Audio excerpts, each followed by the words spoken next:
రాష్ట్రంలోని అంగన్వాడీలు తమ న్యాయమైన కోర్కెలు తీర్చాలని కోరుతూ విజయవాడలో ధర్నా తలపెట్టిన విషయం అందరికీ తెలిసిందే. ఇందులో భాగంగా అక్కడికి వెళ్లిన అంగన్వాడీలను పోలీసులు చెదరగొట్టినట్లు అంగన్వాడీలు తెలిపారు. దొరికిన వారిని దొరికినట్లుగా కొట్టి తన్ని బస్సుల్లో ఎక్కించినట్లు వాపోయారు. ఆపై రాత్రి నుండి తమను బస్సుల్లోనే తిప్పుతున్నారని, ఇప్పుడు సమయం ఉదయం 7:30 దాటినా కూడా కనీసం కాలకృత్యాలకు కూడా బస్సు ఆపటం లేదని ఆవేదన వ్యక్తం చేశారు. వీరు కూడా ఓ తల్లికి పుట్టిన వారే కదా అంటూ మండిపడ్డారు. కనీసం ఒక్క వాటర్ ప్యాకెట్ కూడా తమకు ఇవ్వలేదని వాపోయారు. తమ కష్టాలను ప్రజలకు తెలియజేయాలని ఫేస్బుక్ ద్వారా వీబీసీ న్యూస్కి విజ్ఞప్తి చేశారు. జర్నలిస్ట్ రాజు గారు, మీకు నమస్కారాలండి. దయచేసి మా అంగన్వాడీ బాధల్ని మీడియా అంతటికి తెలియజేయాల్సిందిగా కోరుచున్నాం. వెస్ట్ గోదావరి జిల్లా కమిటీ మెంబర్ని. నా పేరు విజయలక్ష్మి. నాకేమైనా పర్వాలేదండి.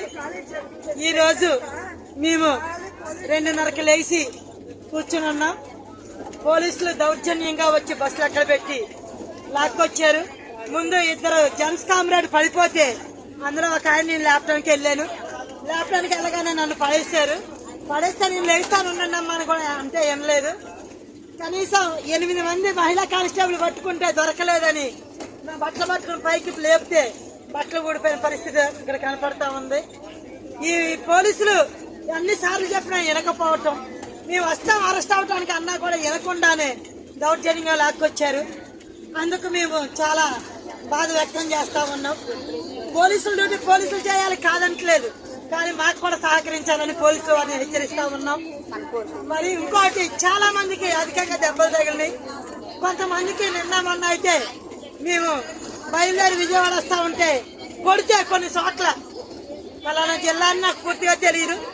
3 అంగన్వాడీ కార్యకర్తలకి తలకాయలు పగిలిపోయింది. మేము ఆ యూట్యూబ్ మేము చూసాం.